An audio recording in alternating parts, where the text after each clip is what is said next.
Good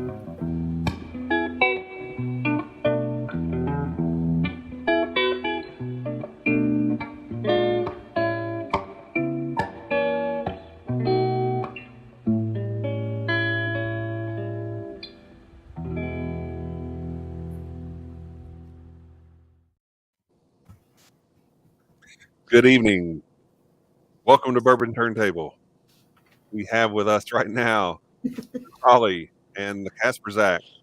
Hey. Overcome technology difficulties, and we may have a few other bar cart characters on here as we go through the evening. But right now, we have a little important message for you. So pay very close attention. Don't forget to like, comment, share, subscribe, hit that bell notification. Don't forget to comment if you're watching live in the chat. Leave a comment down below afterwards. Always remember that thumbs up. Always remember that thumbs up. So never gets up. Good job, Mike. Mike is awesome. So there he is. Ben's going to hear now. Hopefully everything works. Benjamin.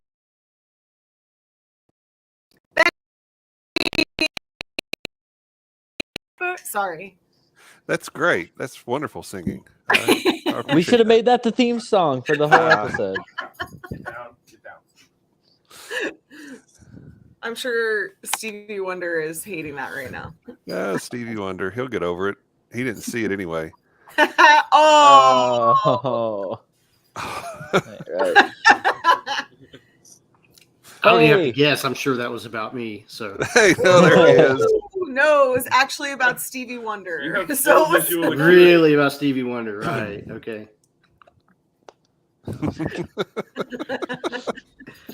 Finally got this audio figured out. All right. Yes. Okay. Welcome.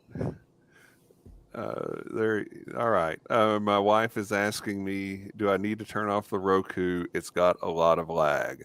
I don't know. I don't know, honey. Are y'all seeing any lag at all on your end? I'm not experiencing any. All right. Tom Cole, I see he's in the chat. Tom, you getting any lag from me or anybody? Hey, look at this. Hey, thanks, Tom. Thank you very much. I appreciate that. We'll have a few other folks jumping in from time to time, and we'll just see how all that goes. But what we were going to talk about tonight, and we'll see what all we get to, but we're going to talk about really old stuff, which is from the year that I was born.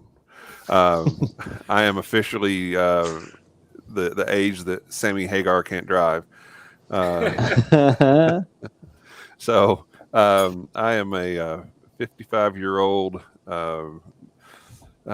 man of husband of one, father of two, grandfather of one, plus one on the way. So that's some pretty good numbers there. But yeah, it's absolutely solid years worth of progress there. Yeah. But I think everybody's got a sample of this Armagnac. Yes. It was distilled the year I was born. It is not quite as old as I am, though. It was bottled in 2017. But I wanted to share that with you guys. Thank you. So thank you, Kevin. Yeah, cheers. You're very welcome. Cheers. Cheers, bud. Wow, it's like dessert. Mm. Oh, it's beautiful. I love that. And then that finish is completely different than the rest of it. Mm-hmm. You get like a raisin plum kind of charge come forward out of that finish. Oh, that's really so pretty. Wild. Yep. Oh, I'd say you're still the best thing to come out in 1967, but it's a close second. This is pretty well, we'll see. We'll have some music stuff to talk about in a minute. We'll see if any of that tops me. It'll be close. This is delicious, Kevin. That's fantastic. Happy birthday, dude. Thank you very much. Thank you very much. I get what you're saying about the raisin or plum note, Andy. That's really prominent on the finish. The front end is like a ton of maple, almost. Y'all remember? It's not honeycomb cereal, but they did a variant a while back. At least when I was growing up, that was like the waffle, cereal. Yeah. It was something similar to that. Very much like a cereal grain, which there's none of that in there, but it's like that. Like Raisin Branny or like the Raisin Bran Crunch type thing, but like with a maple. I like that a lot. Yeah, it's pretty complex. I know Alan's probably waiting to get in with his fat kid tasting note, but there's mine. It's honeycombs waffle cereal, whatever. Honeycombs. That's pretty good. Kid tasting notes. That's what he says he has. Yeah. Yeah, I don't know who did that first, if it was Mike or if it was Alan, but So good. This is way better than what I brought to celebrate you with. Is that a seltzer? It is Crown Royal Peach. Oh my God. Yes. Right. I told you. She keeps it classy. Very fitting. Now the party's really Harkens back starting. to the last time I was on Bourbon Turntable. Yes, where we talked about Crown Royal. Yes. And you raved about Crown Royal I Peach. raved about this little can. It's good. It's not like 67 Armagnac good, but what can you tell us about this bottling, Kevin? I mean, you gave us the age. Is there anything else that's out there known about it? Let's see. There's a lot of stuff about their ancestor Pascal d'Arquelongue. So I'm sure that Some wonderful French. we're probably now in violation of some treaty with France. Thanks to my butchering of that name. No, it's just not a whole lot, but it is from. Let's see if we can tell it on. It's like all this.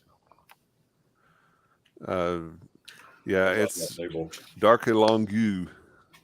If anyone in the chat is a French speaker, if they took French in high school, or went to, or have ever been to France, or had French toast for breakfast today, if you've got a better way, this is for you. Hey, look at this! Look at this. My wife, she actually listened to that Super Bowl halftime show. So Yes, thank you, Cindy. Yes. I feel like everyone should be in agreement. If you don't think that Prince didn't do the best halftime show, then you're wrong. Yeah, you're wrong. Yeah, somebody in the comments on that show said Bruce Springsteen. What? I just kind of just hit like because they made a comment, and I appreciated that. Right. That should have been a block. You're wrong, but thanks for participating. Okay, Adina is giving me some lessons on how to speak French. Just slur the letters together and drop the last two. There we go. All right, that's what we got here. I mean, you can't argue. No. Very cool. Okay, so apparently there's nobody in the chat or listening right now that can argue with the way I pronounced it. They just may not like the way I pronounced it. I had French in high school, but lack of use for so many years. Most of the understanding of that is long gone. Yeah. So, this is definitely one of the best things out of France. Armagnac. Mm-hmm. Are you sure it's not Longuy? No, it would be long. Long? By Longuy? Yeah, right. By Adina, we're going by Adina's pronunciation rules too, so we're definitely leaving off the UE on the end of it. Well, there was a certain rule that we had that applied. So I think if the word ended in the letters like G, F, L, and T or something like that, you could pronounce those particular letters, but anything else was silent. Like altogether, if it ended with G? No. If it ended in any one of those letters, you typically pronounced it. Right if it was any others, then that's Polish. So the French version of Wordle would be really tough. Is that what you're saying? I've never don't play Wordle, so I couldn't tell you. Okay. Oh, Wordle's good. That helps. I'll let all you here. children play with the games.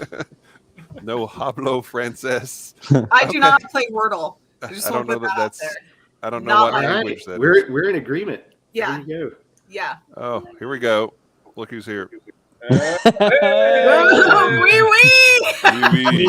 King of the Fat Boy tasting notes right there.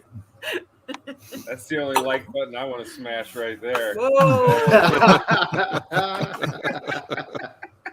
I might Make him big, Kevin. No, he is what he is. He is what he is. Hi, Mike. How are you? Good. How are you doing? Doing well, thank you. Happy birthday, Kevin. Thank you. I appreciate that. Thank you for. Hi, Drew. How are you? I'm great, man. How are you? Ben. Hello, Andy. Jolie. The excitement level just kind of takes a dip there. Right? It's always about Andy. Yeah. So excited to see Andy. Pretty much. Andy just has that smile that makes everything better when you're on. He here. does. Oh, Andy okay. makes it all better. Very nice of you. No, I'm kidding. I agree. I'm always excited to see Andy too. So That's where the term better half comes from. that's exactly right. Wow. This is also an illustration of the concept of scarcity. Since I only come around once every 2 months. Like, Try living with it every day, guys. No. I wish. You should be the happiest person alive. Yeah. My husband's fantastic. Well, speaking of fantastic, there's Kevin. But so, what was your other criteria for this? Was this just the year for this Armagnac, or had you looked at some other ones? Or No, this was the year. This was Armagnac is a fairly reasonably priced spirit, and even some of the stuff that's pretty old is not price prohibitive necessarily, and it's you can find it. So as opposed to trying to go out and get a bottle of birthday bourbon, okay, great. Maybe you get lucky, or you camp out at Old Forester for a week and a half and you get a bottle, or you spend $600 on last year's bottle. That's nuts. So if you've got it, great. But if you don't, Armagnac's a great substitute for that kind of celebration of years and such. And we now have another guest. Oh man, Lord. Here we go. Don't do it. Are we on 7-second delay? I don't know.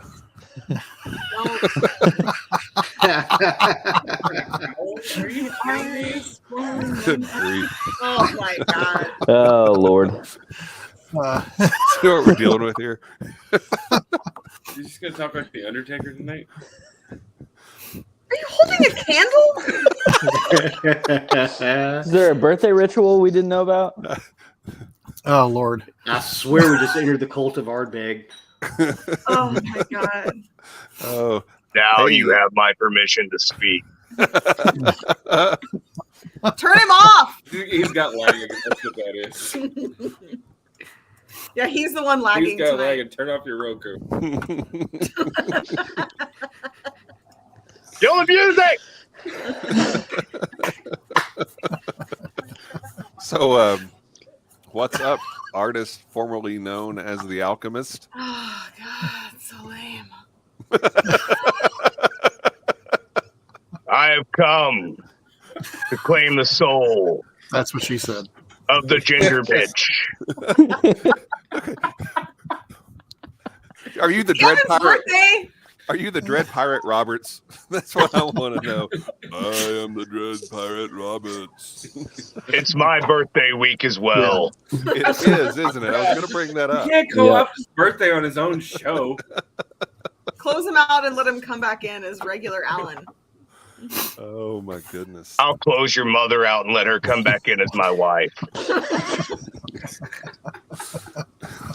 I told you you were going to regret letting him on here. I told you that. Hulkamania ends tonight. There it is. Oh my goodness. Oh, jeez. Yeah, so So anyway, this Armagnac is really good. This. I'm just going to go out on a limb and say I would much rather drink this than an Old Forester birthday bourbon. Like any day, hands down, if somebody was like, do you want to drink birthday bourbon or do you want to drink this 1967 Armagnac? I'd be like, no one cares. Armagnac. Yeah, but it's no Blanton's. It is not a Blanton's. Thank God. That is truth. Oh, it's really tasty. And to have something that you can connect back to, your birth year, obviously is an attachment. That's awesome. Yeah. But I was getting into this discussion with somebody at work the other day. It's not even the special nature of the bottle. It's who you get to share it with for the occasion. So the fact that you're willing to share something like this with us is a big deal. I mean, we all love you and appreciate your generosity in 1,000 different ways, but to get to share this pour on your birthday is pretty awesome. So thank you. Thank you. Yeah. Thank you very much. Agreed. Yeah. Blessed to have you as friends. Cheers. Cheers. Cheers, guys. Cheers. Happy birthday. Oh, man. So, this. Speaking of the French, or this. I know what I'm taking. I think it's pretty close. It's a push. Oh my God. So Mike, what do you think of that? Like, what's happening?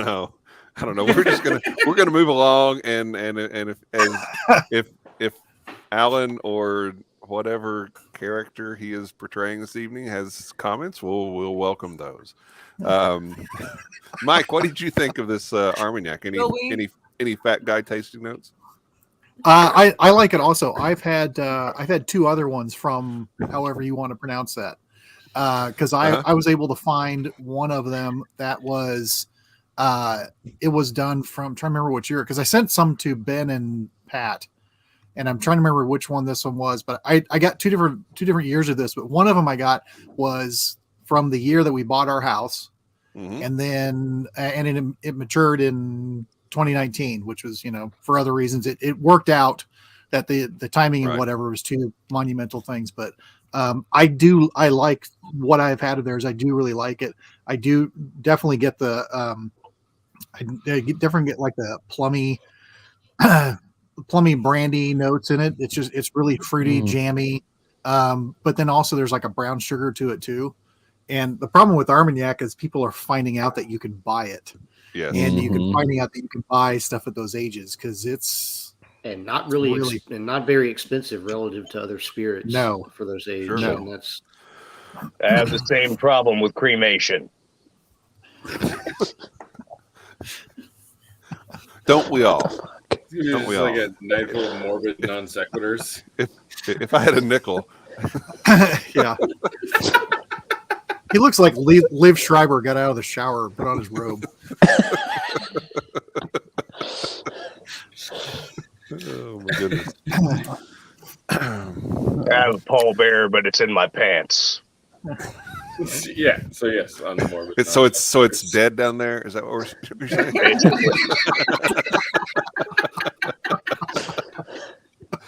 Oh man. I have this time for a resurrection. Rigor mortis has set in. It's always hard. Oh Jesus! So Kevin, greatest birthday so far, or best birthday? We'll see. The night, unfortunately, is still young. I also can't see shit in sunglasses. Just so you're aware. I assume you're wearing those for a reason. Because I didn't want to put on my eye makeup. Fair enough. I thought maybe there was somebody on this screen you're trying not to see. Well, ironically, this actually blocks out exactly the frequency of light that Ginger's put off. But not the frequency of sound. No, that is a horrible screech owl noise. That's right. That's right. Screechy bitch, aka. Okay, that's good. That's All really right good. then. So we're going to talk about a little music here in a minute, maybe. Please.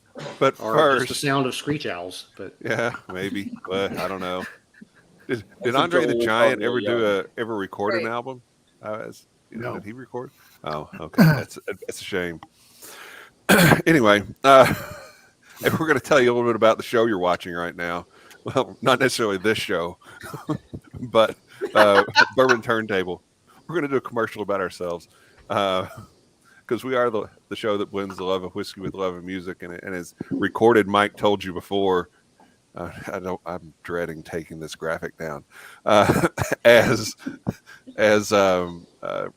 Recorded. Mike told you before. You can like, share, subscribe, and comment. We are on YouTube and have been since we started, and we are now available on your favorite podcast services: Apple Podcasts, Spotify, us, and Joe Rogan on Spotify, and in Google Podcasts as well. So please go over and subscribe to those, whichever you may listen to, and you can find us on Facebook and what's that thing called? Oh yeah, Instagram, that one too, and on Twitter. So check us out. That'd be a good birthday present for me.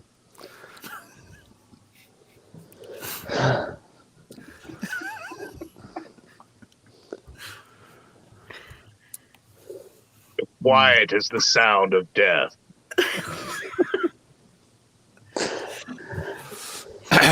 So, music from 1967. Yeah. Now here's a fun fact for you. Kurt Cobain. Also dead. He is dead. Kurt and I were born on the same day. So Yep. Oh, he was- really? had Courtney Love not killed him, Exactly. he would be 55 today as well. I bet he'd like some mustard on his biscuits. So anyway, so that's your first 1967 music fact. he was only 27 when he died then too, though, I guess. Yeah, Yep. there's He's kind 27 of a theme, Club. Yeah. Yeah. kind of a theme to that. Yeah. Here. Half Um, a Oh, 20. Oh, yeah. That's Yeah. the thing. Mhm. Yep. So What? It is? you kind of look at some of We're the about to learn more. more popular albums from 1967. You have the Beatles, Sgt. Pepper's. That's probably the most well known. The Doors' debut album came out in 67. The second album from Cream, called Disraeli Gears, came out in 67. Jimi Hendrix Experience, their debut album, came out in 67. And then a Rolling Stones album called Between the Buttons came out in 67 as well. A lot of dead people. A lot of dead people. The candle that burns twice as bright burns half as long. That's a Successories poster. I have that Hendrix album upstairs. Do you really? I do. Now, what do you have this fluffy scarf that Jimi Hendrix is wearing in this photo? No. I have a fluffy scarf, but nothing like that. I think that's called a feather boa, right? Yeah, I think you're right. I think that is a feather boa. That is a feather boa. So a lot of people really. So, are you guys familiar with these albums? Any of them? Obviously, you're familiar with the Hendrix album, and everybody knows Sgt. Pepper. Sgt. Pepper. Yep. Yep. But now I know that Ben's a big Beatles fan. Oh wait, no, he's not. Just burn it to the ground. I'm with Ben on that. Okay, so Andy's not a Beatles fan either. Like not at all. Drew doesn't like the Beatles. No, I love the Beatles. Oh, do you? I thought you didn't like the Beatles. No. Who were we talking? Who were we talking to that night? Chris wasn't Coney. me. Chris. Oh, it was Chris. Yeah, It was Chris. Chris Yeah. Golden Coney's Beaver. not a Beatles fan. Yep. So, Jolie, where do you come down on the Beatles? Oh, I like the Beatles. Okay. But I like pop music. So Yeah. and that's Mike, how about what they yourself? are. Beatles, no Beatles? I like the Beatles. I don't love the Beatles. Yeah. Right. And my problem with the Beatles is Paul McCartney. and I'm afraid to watch the documentary because I've heard that it'll change the way you think of Paul McCartney if you don't like him. I think that's accurate. So you want to continue not liking him? I can respect that. I can really respect that. There's an unwarranted arrogance about him that I've always found. And I get that you could say, well, he's Paul McCartney, but I've seen too many times where he acts like, well, I am Paul McCartney. So he's my least favorite of the Beatles. I get that he's, done his thing. Not a fan of Wings. Just not. Yeah. Most Beatles stands love to forget about the Wings period. True. And some people love it, and that's fine.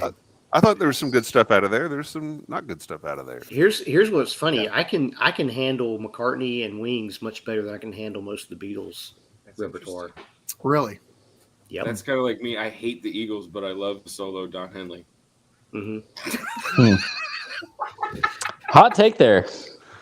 Right? Weird, isn't it? Yeah. Yeah. See, Don Henley's my least favorite Eagle. And with good reason. I mean, he's probably the least contributing of the Eagles. Yeah. Have any of you guys, there was back when I used to listen to radio stations many, many years ago, there was a station that they would always do isolated lyrics of different things, and isolated David Lee Roth. Everybody should listen to that because he's but isolated Linda McCartney sounds like some sort of wild animal getting violated. It is horrendous. Yep. It's her singing along to Hey Jude, and it is just their voice. That's what you mean? Like they just pulled their voice out, and that's what you're listening to? Yes. They should have. Cool. It's terrible. They do that voice with Yoko Ono. They do that in the Rick Rubin Paul McCartney documentary. Yeah. He isolates those vocals, and you can just see Paul kind of cringe because he knows it's bad. Yeah. But it's kind of like Waylon Jennings when he's married to Jessie Coulter and saw the two of them in concert together, and she would come out on stage and do some songs. It was just horrendous. Like, what are you doing? What are you doing, Waylon? What are you doing? Yeah. No. So, but interesting thing about a couple of these albums, a kind of a connection. When the Jimi Hendrix album, Are You Experienced, came out maybe 2 weeks before Sgt. Pepper's did. And Sgt. Pepper's had been out just a couple of days. And Paul McCartney and Eric Clapton and some of the other guys of that ilk were actually at a show that Jimi Hendrix was performing at. Wow. And Hendrix gets on stage and opens with Sgt. Pepper's Lonely Heart Club Band song. And he said that he was really using what's that called? The crap, I've lost it. The thing that makes it the pitch go up and down. Oh, the whammy bar? Yeah, yes, thank you. Whammy bar. He was using the whammy bar, and back in that day, using that would just really throw your guitar out of tune. So his guitar is horribly out of tune. And he stops and he starts looking around in the crowd for Eric Clapton. And then he finally finds him and he says, "Hey, Eric, you want to come up here and tune my guitar?" So, very nice. Yeah, that would have been better if I'd remember whammy bar, but still. Dusty fucking Rhodes loves George Harrison. I just want to throw that out there. Dusty love George Harrison. Also, that Doors album. That's the best fucking album come out that fucking year. Short of the 13th Floor Elevators, Psychedelic Sounds. So Dusty likes the Doors? Dusty loves the fucking Doors. Yep. Dusty listens to the Doors when he's making love making. We put on the end. We do butt stuff. You gotta love Jim Morrison. Both those Doors records from that year are great. Yep. Big fan. And that's kind of odd because you don't really see that much anymore. But that same year, the Beatles had 2 albums come out. The Doors had 2 albums come out. And and Jimi Hendrix had 2 albums come out. Yep. The Rolling Stones actually had 3. 2 new albums and then a compilation album. So that was just kind of odd. You don't really see that much these days. Major year. Yeah. Now, what I would like to see, and I want to transition just for a second to talk about Cream. Cream is Eric Clapton, Jack Bruce, and Ginger Baker. And this is Ginger Baker. I want lovely picture. It looks like Miles. That's the look. That's the look they give. As the ginger sucks the soul from your body. That's right. Demented. As soon as you see that face, you're done. You're gone. Oh my goodness! It's the last Christmas Eve. What a horrible way to go. I was going to suggest that the Alchemist transition to this kind of outfit. You got the ascot going and the cape, and yeah. I'm not sure what that shirt is, maybe but a breastplate of some kind. I'm all about it. I'm all about it. That weird 1967 thing. You give me some psychedelic overalls, and I'm in. Yeah. Because to be fair, Duthy Rhodes and Alan Bishop ain't that far apart. I'll wear me some polka dots. Let's just all do some shrooms, and the next week we'll all be dressed that way on this show. Now I've got my weirdness over with, by the way. Happy birthday, and thank you for the Armagnac. It's delicious. Thank you. I'm glad you're here.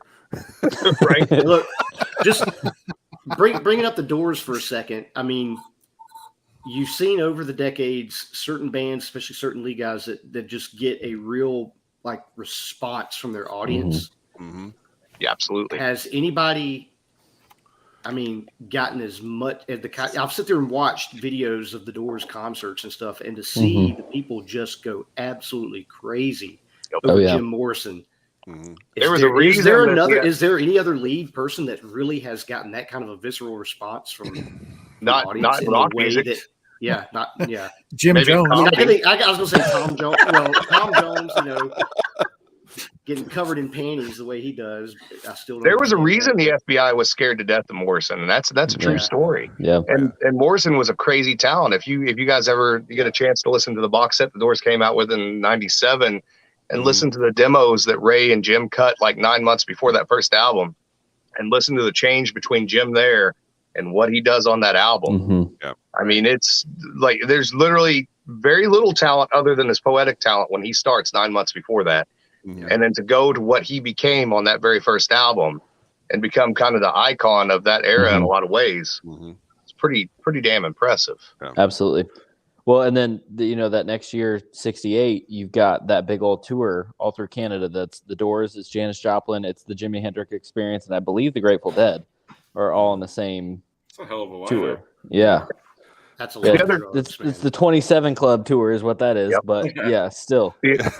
The other band that I mentioned earlier, if you guys aren't familiar with them, and you should definitely check them out. But the band that really kicked off psychedelic rock, and talking about that year in particular, was the 13th Floor Elevators and a gentleman named Rocky Erickson. And actually, Janice Joplin started off working with the 13th Floor Elevators, and they never got their due, not really. The lead singer and several in the band were busted for literally having roaches in Texas, right, at one point in time, and they basically gave the lead singer the option: you can go to prison, or you can go to a mental institution. We're going to hit you with electroshock therapy, and they fucked Rocky Erickson up for the rest of his life. So, wow, a great band. 13th Floor Elevators. Yep. I'll have to give them a listen. Are they British or American? Austin, Texas. They're from Texas. So had an electric jug in the band. Yes, that's what I was going to say. So, yeah. Was that with Janice Joplin? Was that before she was with Big Brother? Yeah. Or was that after? She started with them before she went out to California, and she wasn't on any of the albums, but that's kind of how she got her start in the music industry, was with the 13th Floor Elevators. Also, Almond Joy, which was basically the Allman Brothers, as well as Billy Gibbons, the Moving Sidewalks. They were sort of contemporaries with the 13th Floor Elevators, all the way down to the Moving Sidewalks. The one single they released is a direct ripoff of the very first 13th Floor Elevator single. Okay, fascinating. Interesting. Yeah. Kevin, you wanted to talk about Cream, and I sidetracked us. I apologize. Go ahead. And No. I think we were talking about. Well, Cream obviously is Clapton and Jack Bruce on bass, and Ginger Baker, who you can't see that. Miles, clean up your room. Now Miles is a drummer, so there you go. Listen, I feel like everybody in the world, when they hear the word Ginger, thinks of someone that looks exactly like this. Miles! Yeah, or Ron Weasley. But that guy kind of looks like Ron Weasley. See it. I can't wait until Miles can grow a fucking mustache. Can't wait. It'll look exactly like that. It'll be not awesome. far off. It'll be awesome. Okay, Ginger Baker. Okay, obviously outrageous because you don't. Why do you keep doing you that? don't have that look. I think awesome. Kevin has an obsession. It's just awesome. And I'll tell us what he wants for his birthday. He wants a cape and a velvet cape. And an ascot, yes. Some people can pull off an ascot. Some people can't. Okay, I'll just say that. No, that's awesome. Oh, okay. But if Ginger Baker and awkward moment of silence. Devin, you waited too long to comment. Now it's out there. You got to be on that, buddy. Anyway, Ginger, I can edit this.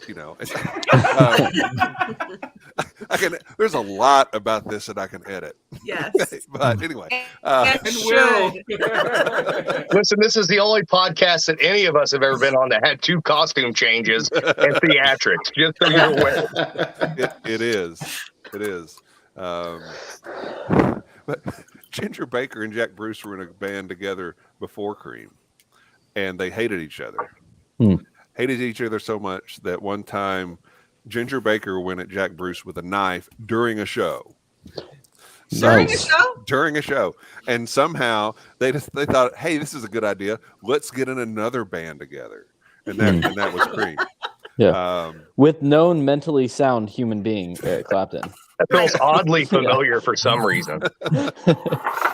So Cream ended up, they did 4 albums together. And their psychedelic blues is basically what their genre is. And I don't, as far as these albums go, I don't know. That's tough. I think that one's pretty darn good. But the one, and nobody in that band died at 27. So that's a good thing. Although Ginger Baker did die several years later. I think he was in his 70s and he was still a heroin addict. The world's oldest heroin addict, I think. He's 27. Yeah. Well, we lost him again. All right. Well, but it's Jimi Hendrix stuff.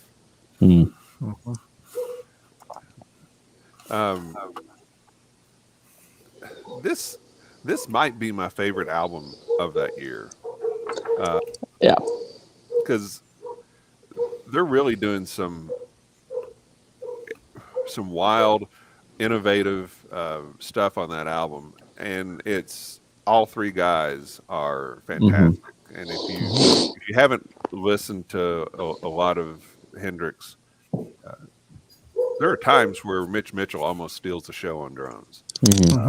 He's just incredible. But the stuff that Hendrix was doing with this was groundbreaking in a different way from what the Beatles were doing, or the Doors. I think all 3 of those would be considered groundbreaking albums that year. But again, Jimmy is in that 27 club. Yep. Right. Yeah. He is, and I think that album was a great album, and just like with Jimmy, and he was doing groundbreaking stuff on guitar, right? He was doing his own thing. And I'll go back to the Doors, and this is just because I'm a selfish Doors fan.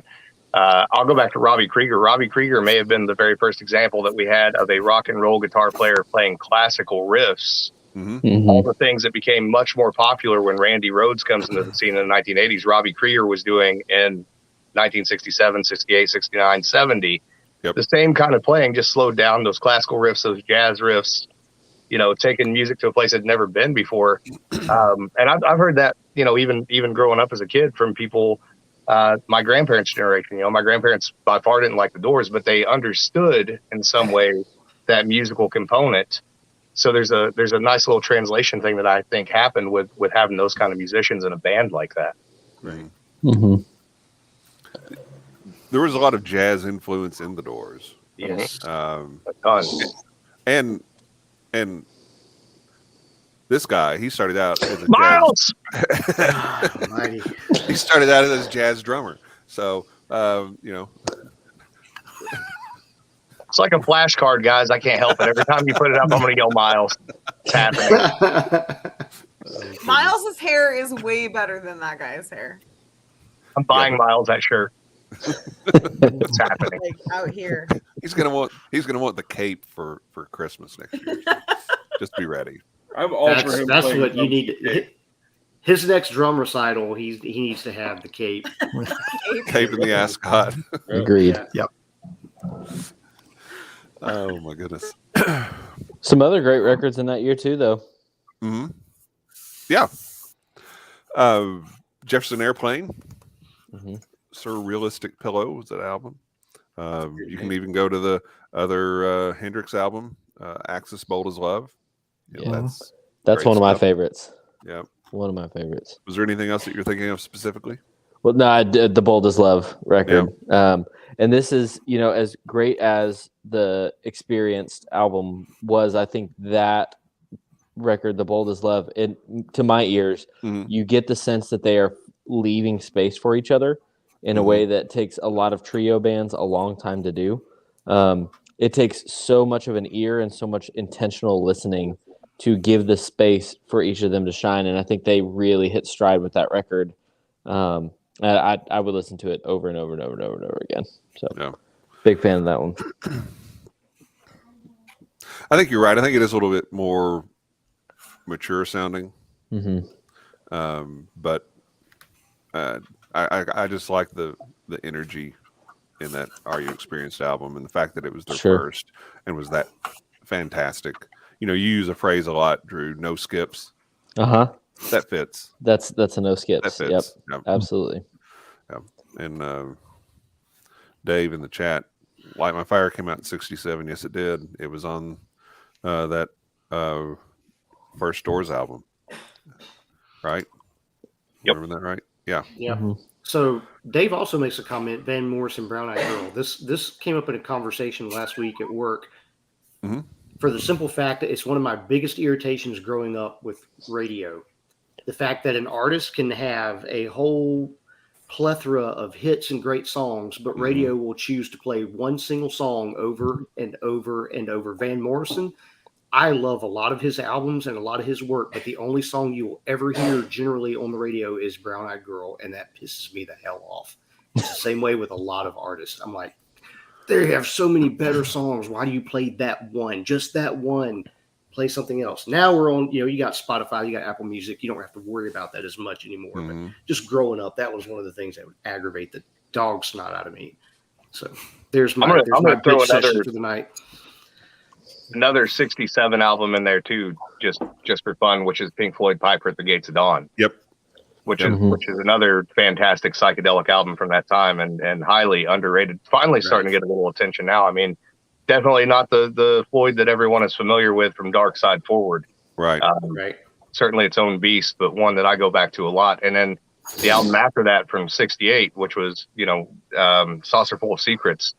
Had that been unedited and included the other two Sid tracks, Scream Thy Last Scream and Vegetable Man, that might have been the greatest dark psych pop album of all time. That's The Cure before The Cure existed. Interesting. Cure before The Cure existed. Yep. Like that. That's saying a lot. I feel like Robert Smith has been around for forever. Why he's melting. Always been. He does look like he's melting. Aging like milk. Robert Smith will never die. He will just turn into a ball of slime. He's like that pint of ice cream left out in the sun. Yep. Him and Marilyn Manson. Not looking good for either one of them. Right. No. Thanks for that lovely visual.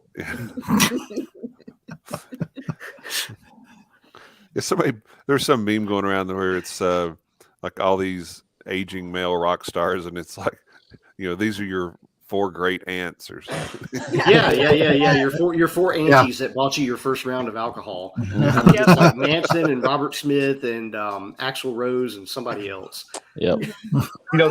The other important cultural access of '67 too, with the Stones in particular, and with Cream as well, is this is the point in which that you're starting to get the Delta blues fed back through Britain, fed back to America, right? To an audience that should have been aware of it, wasn't aware of it, and had to be made aware of it by an entirely different country, right? Which is pretty interesting. If you don't have Cream and you don't have those bands out there doing what they're doing, what are the chances that anyone in this country nowadays would remember Robert Johnson, Skip James, etc.? Those names may have been just lost to the ether. So. Yeah. Well, even the Doors, they do Backdoor Man on that. Yeah, the Alabama song. Yep. Yeah. Yep. Absolutely. That's actually, that song is my gauge for just how effed up I am if I have people over. If I pull up that song and you guys are around, you need to just go home. Go home. Because nothing good's going to happen after that gets played. It's about to get weird. Yep. That's good. Dad, I was raised in an ultra religious family, so I was exposed to was the Good Twins and Herb Alpert and the Tijuana Brass. There's a lot of polka music going on. My parents played that a lot. Herb Alpert. Yep, I remember that. Yeah, my mom and dad played that. They had a few Tijuana Brass albums that they played all the time. Yes. We had such a weird family. I just had a dad that would play AC/DC Big Balls and just turn it up as loud as he could in the trailer park and sing it. Right? That was his mating call. I don't know how I lived through my childhood, to be honest with you. I really don't.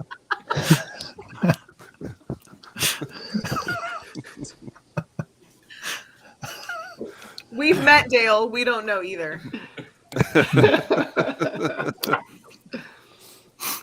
So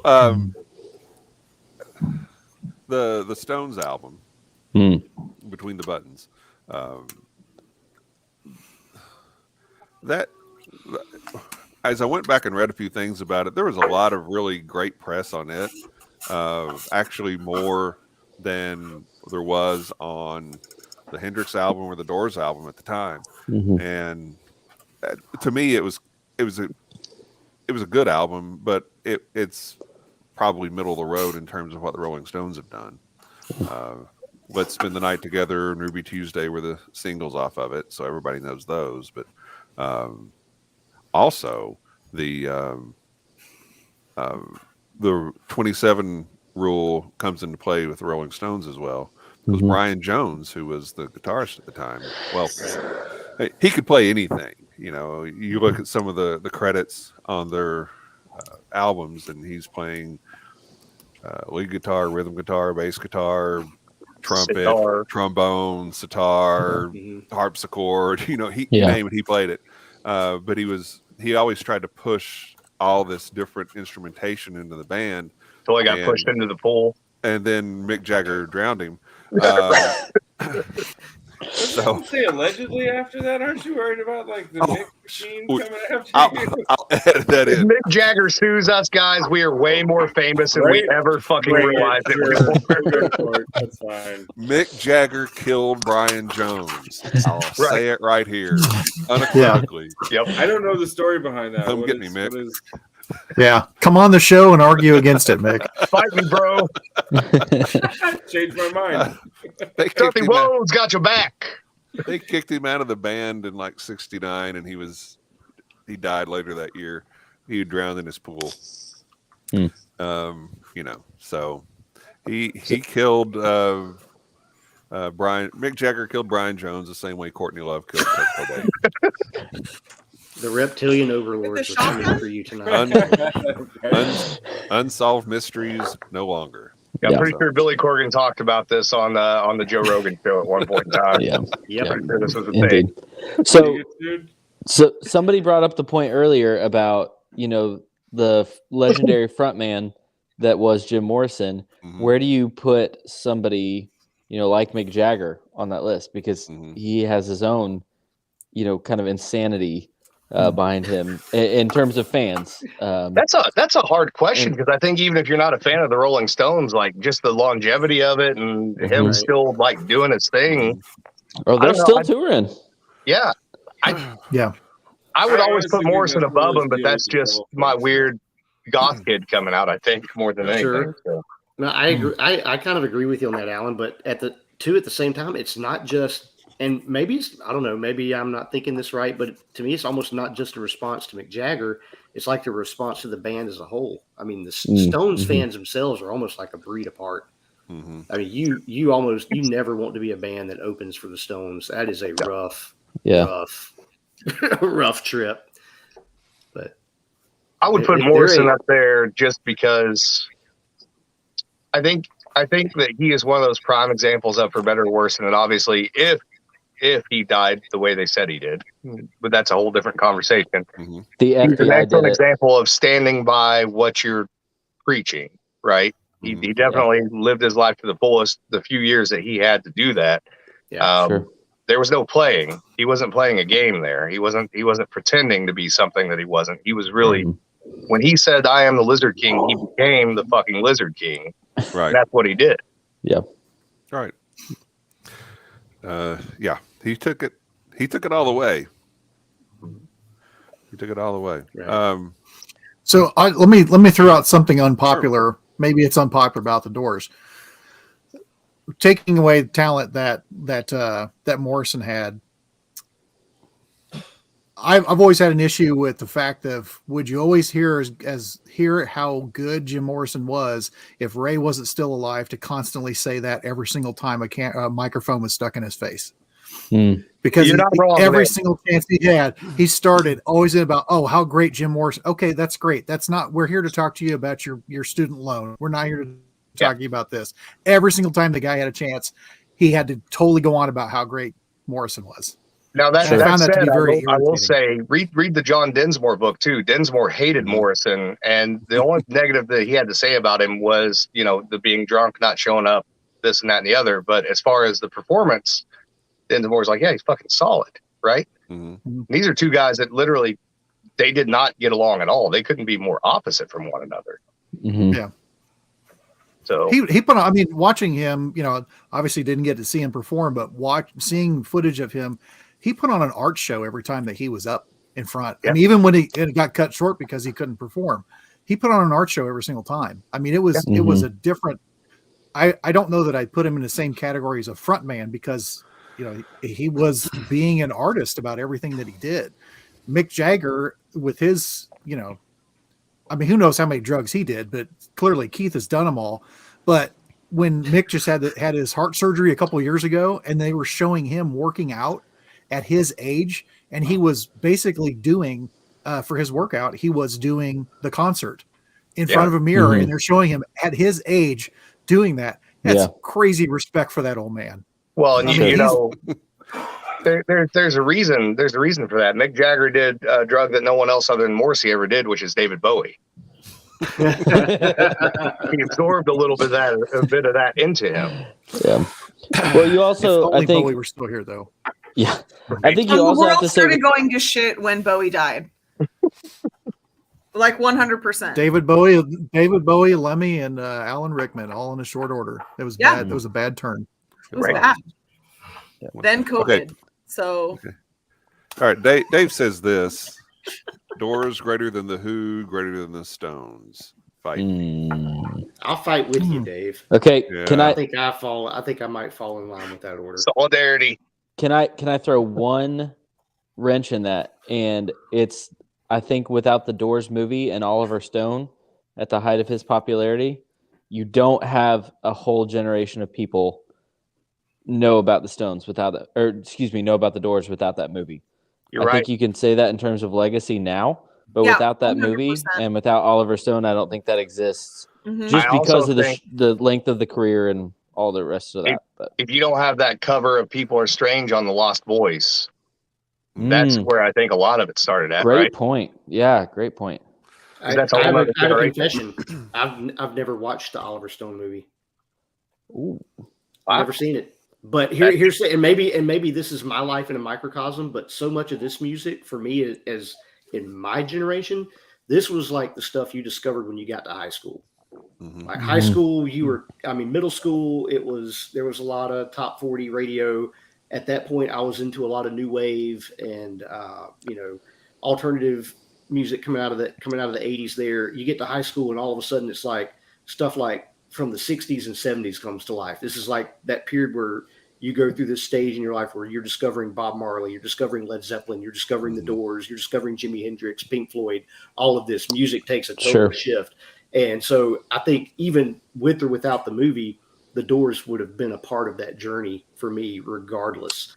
And like I said, that's maybe me in a microcosm, my little high school in South Carolina, but that's kind of how it rolled. Once you get there, then it was, and I think for a lot of us, the movie that influenced a lot of music was when Dazed and Confused came out. And the soundtrack to that was like a whole other, okay, boom. Now people are getting turned on to stuff like, what's his name? Alice Cooper and stuff like that, that before they weren't really familiar with. Yeah. So. Well, and I think that Jim even did a really good job. 6-7 years after he passed away, and American Prayer comes out, right? I mean, who's a weird enough, pop singer for all intents and purposes in the 70s to make this weird room for an album of spoken fucking poetry, right? Mm-hmm. That people will actually buy, right? If Elvis came out in the 1950s and was like, I'm doing a poetry album, everybody like, fuck you, right? They just pass on that. But, Morrison does it. He dies. There's mystery to his death. There's, there's a lot of strangeness, high strangeness in general around his entire life. His dad being a Navy admiral involved in the Gulf of Tonkin and all that stuff. That's a cultural phenomenon. There's a lot of weirdness there that attracts people to that kind of character, and it creates space for those things to grow. But there was a lot of poetry-based bands back. I mean, Mamas and the Papas, poetry-based. Bob Dylan was huge then, poetry-based. Pink Floyd. I mean, a lot of those, if you really break down their songs, can very easily be spoken word. I mean, Dylan, hands down. So I think that, like, if you look through a list of all of the albums that came out in 67, there's definitely, like, the pop groups, and then there's this heavier, these heavier bands that counterculture, exactly. Mm-hmm. They definitely fell into that. I think Oliver Stone's movie, my only issue was it was so sensational, and it was so, I don't know. I mean, not that drugs didn't play a part, but if he really wanted to get out of that, like everybody said he was, and there's, going back and forth on, was he that into drugs? Was he not into drugs? It makes it all very rock and roll-ish, as opposed to acknowledging that was also the culture then too. They weren't the only ones diving into those drugs. Everybody was doing it. It's part of the whole thing. Yeah. Absolutely. No, absolutely. But I think the one thing that Morrison had that some of the others didn't, which is something that Drew touched on earlier, is that theatricality, that Greek theatricality. So your debut album, you come out and you do the entire Mother, I want to fuck you, Father, I want to kill you, Odysseus thing. Mm-hmm. You're creating a spirit around you in a certain way that's going to attract a following that's a little bit different than maybe some of the other followings necessarily were, right? It's not only your counterculture of counterculture. You're like speaking to the 10% of the counterculture that exists. And now you've said this shit that you can never take back. Those people will follow you into the depths of hell from then until the end of time, right? Forever. Sure. And the more that you add to that story, it's just like the story of Jim playing out like the story of Dionysus, the more that you add to that story, the more legendary it becomes, the bigger it becomes, the heavier it becomes, the more you want to believe that Jim did those things. And that Val Kilmer playing Jim was a legitimate example of what Jim was, even if he never was. Right. And that's part of their longevity, is he tapped into that spirit in a way that I think that none of those other counterculture icons really did. I think, honestly, the closest that we've ever seen anybody come to that is David Bowie being able to reinvent himself, being able to play into a spirit, being able to work off of that occult energy in a way. You know, it's very rare that you find an artist, quote unquote, that did that, right? And Morrison, if you think about it, think about this. So even with Mick Jagger, you say Mick Jagger, everybody immediately, what do they think of? They think of the Rolling Stones. You say Jim Morrison, you don't necessarily think of the Doors, because Jim has become kind of his own sort of his own thing. Yeah.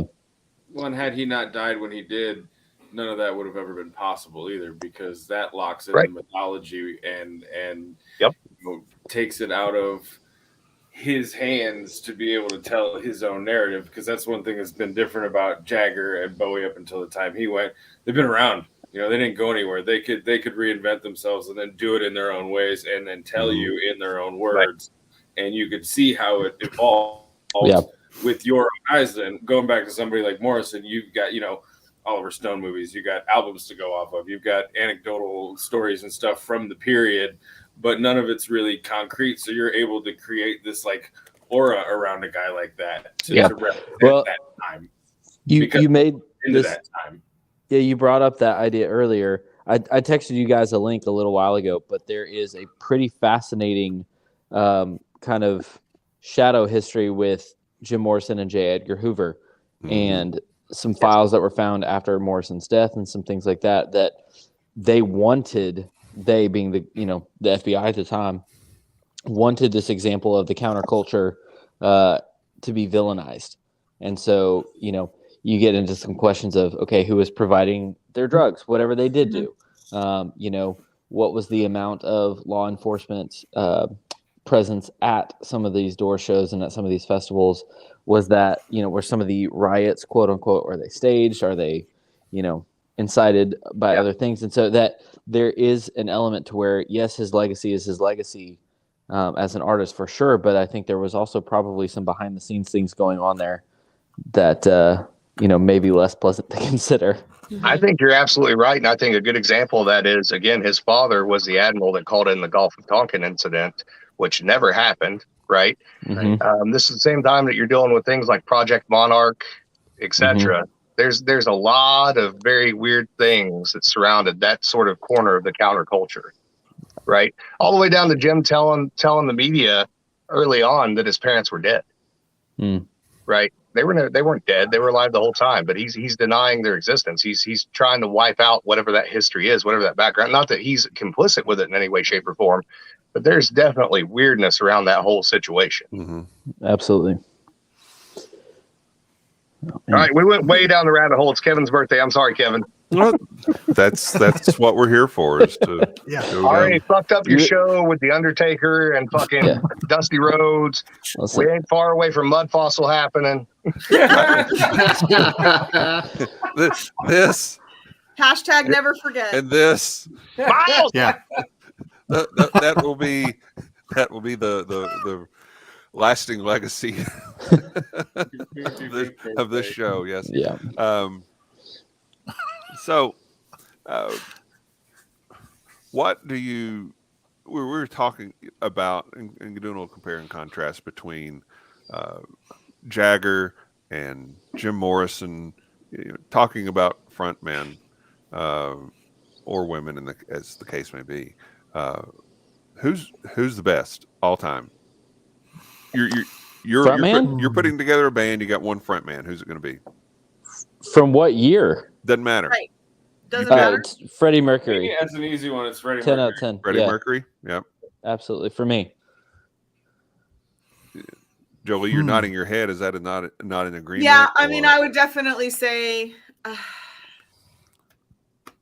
Freddie Mercury, probably. I mean, as a front man, I mean, he's got all of Jagger's moves, but a voice times 1,000. So, I mean, sure, Jagger's all over the place and he's Jagger, but Freddie Mercury's voice was, And I think all Jagger's energy is what encompassing. carried him. But with me and Freddie Mercury, it was the intimacy. He could be in front of a stadium full of people, but you always felt like he was just singing right to you. Mm-hmm. And I don't think I've seen that with too many other frontmen over the years. Yeah. I don't know that the Rolling Stones have that kind of they don't have that kind of connection with me.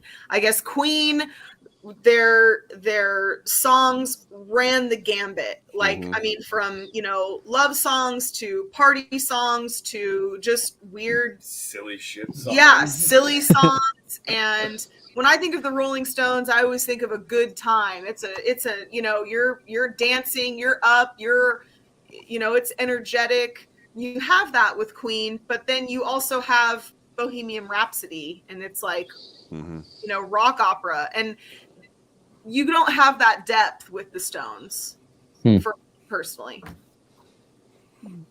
Is there anyone else that belongs in that conversation? So if you take Freddie Mercury out of it, are there other people, like if we can all agree he's one of one, and maybe we don't, but are there other people that belong in that discussion if you remove him, or that you would say are a contemporary or a, competition to him in that discussion? I think of a few people, and you're going to get different arguments about this, but somebody like Prince, had he had a band behind him, and it wasn't just him. Prince you look at somebody, Prince and the Revolution. If you look at somebody more recently like Brendan Urie from Panic at the Disco, that has that voice and that entertaining power. Is there another layer to that conversation if we say Freddie's one of one, who's right there underneath? I think Mick Jagger gets a lot of those votes. Robert Plant. Yeah. Robert Plant. Yeah. For me, it'd be Chris Cornell. I always like Daltrey. Yeah. Okay. I hear a Daltrey from Andy. And I hear a Chris Cornell, I think, from Chris Cornell is good. Yeah. Yeah, I'll give you Okay, here's a question though about the Who. Who's the real front man of the Who? It's Pete Townsend. Yeah, that's fair. Right. No, you've got a voice versus the brains kind of thing there. That's fair. Pedophile, but still. Yeah, that's true. Yeah. I don't know. Caitlin's texting me from the other room. She says Harry Styles. I don't know that that's going to get any votes on this panel. Depends on your audience. I'm sure Harry Styles right now has got way more following than any of these people put together. I'm probably the real weirdo of the bunch on this. I usually am in a lot of music conversations. I completely understand the Freddie Mercury argument. Okay, Queen never moved the needle for me musically. I hear him on the radio, I can turn the dial. They never have. But I totally get his whole frontman, the persona, his voice, all of that. For me, there's something. Here's what I never got out of Queen. Maybe I'm wrong. And I thought about this here a few weeks ago. Like, what moves the needle for me in music and in songwriting and in a voice? And it's typically somebody who is writing and singing from a place of pain and of hurt and of real life experience in that. I never felt that. And I'm not saying that he didn't. I never felt that from Freddie Mercury. So for me, guys like Scott Weiland or Lane Staley, for me, Lane Staley is the front man. The level of pain and soul in his voice in every single freaking song. And then Scott Weiland, to me, he's another one of those almost right up there with Morrison as far as just huge persona on stage along with the voice. But it's different for me. So a guy like Lane Staley is what, if I pick one front guy, that's the dude, because the penetration of his voice, of the soul that comes out when he sings, is just that's what moves me. That's what stirs me. And when I hear that in somebody's voice, when I hear in the song that they've written from a place of just real heartache or real pain or something, difficulty, that's what moves the needle for me. That's how I feel about Stevie Nicks. I will say I've got to interrupt real quick here to embarrass Benji, though. I have to. It's necessary. Sure. Okay. So I'm not a huge Queen fan either. But the next time you get ready to lay some pipe, you break out the 45 to get down, make love, and you put that thing on. You just go to town, buddy.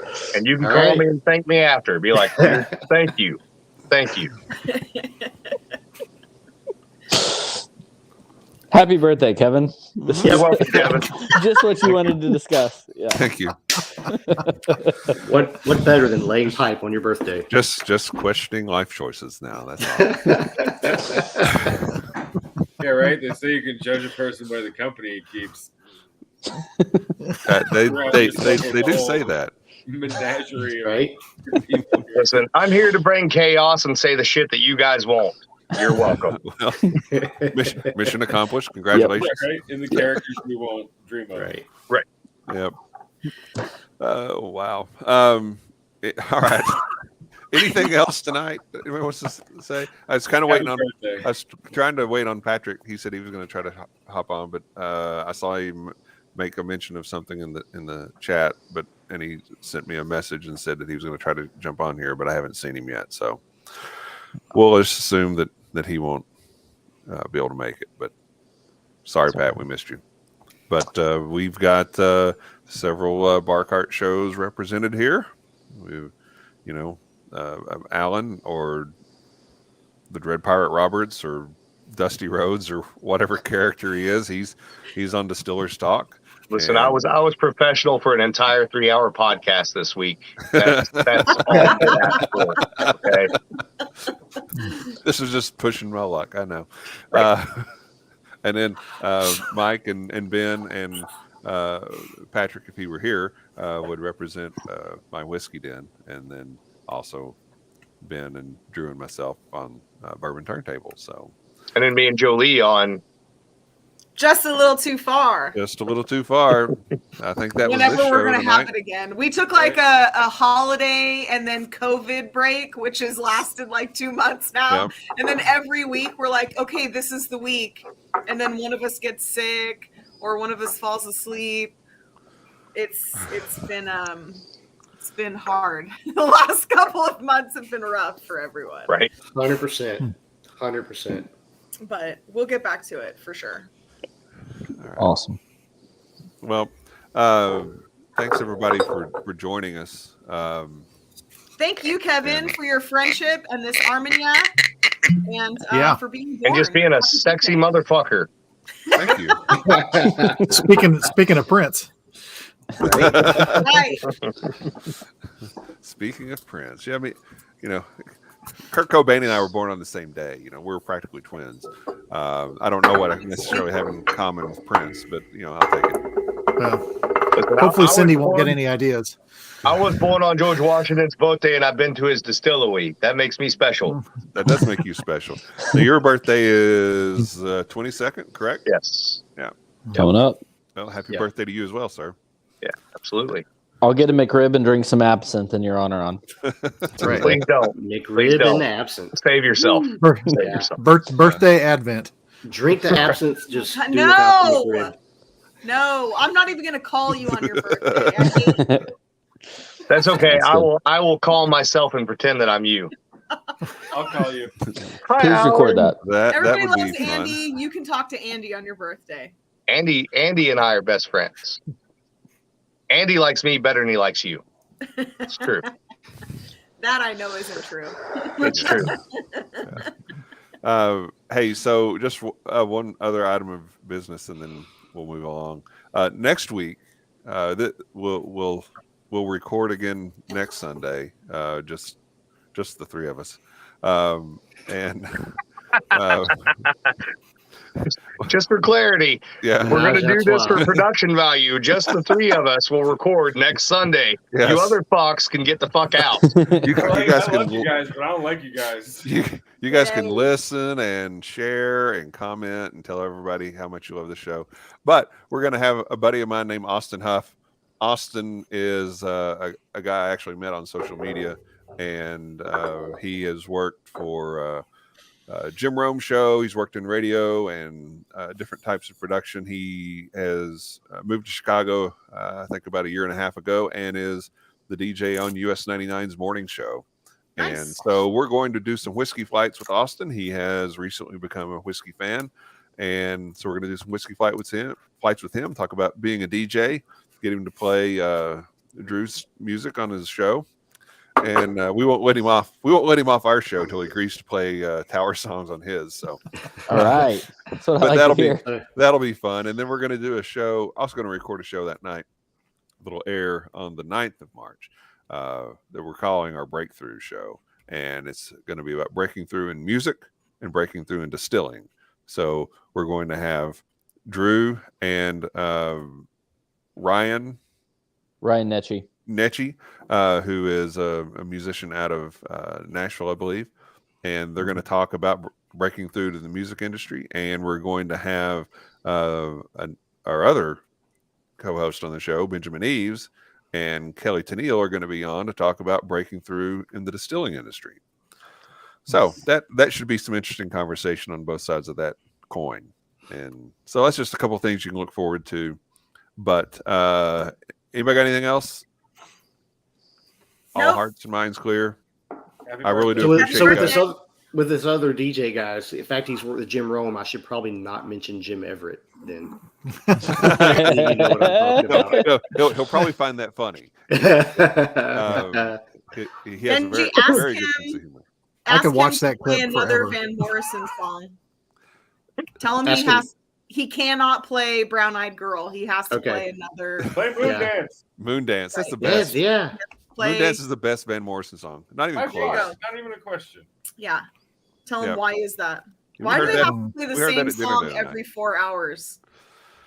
I don't know. I'm going to ask him, hey, do you program your own songs, or does corporate Like, do that for you? Man, Usually Right. corporate. For Yeah. The mothership does that. Yeah. It's like the elevator music version of Pictures of Matchstick, man. If I ever have to hear that one more time, I'm gonna fucking gouge somebody's eyes out. And then you'll still have to hear it because you went for eyes. Right. Yes. Right. Right. Fucking Good parody. job. Think, You think can't about see that, now, Alan. I can't see the music but you anymore. can still hear. They can't see the fucking mix CD they fucking bought to put in the fucking thing. You can't hear. All right. We're going to end this thing. I don't know what it was, but it was fun to be with everybody. And thank you to Dad and the Ewalds and others, the Robinsons, for joining in with us. And my wife was here for a while.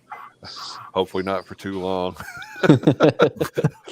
But anyway, thank you all very much. And until next time, cheers, love, and free bird. Happy birthday, Kevin! Cheers. Happy birthday, Happy buddy. birthday. Happy birthday. Thank you. Love all y'all. Love you guys. Love you guys. See ya.